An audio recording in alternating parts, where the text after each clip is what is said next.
Au Congo, sous Léopold II, des millions ont péri dans l'ombre.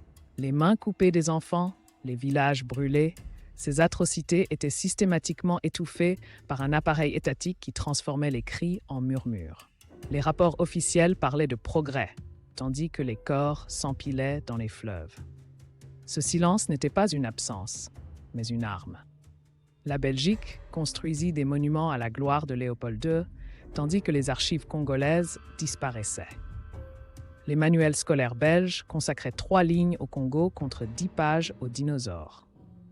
Des photographes européens recadraient les images pour cacher les mutilations. Ce n'était pas de l'ignorance, mais une science précise de l'effacement. Dans les années 1950, des missionnaires cachèrent des carnets sous les planchers des églises.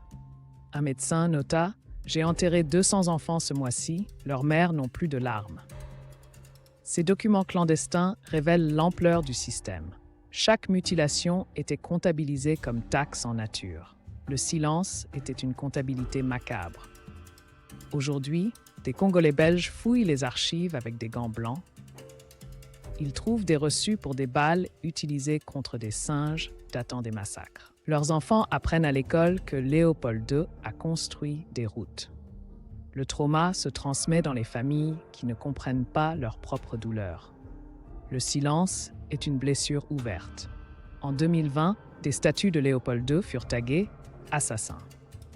Des musées belges commencent enfin à mentionner les 10 millions de morts. Mais l'État refuse toujours les réparations.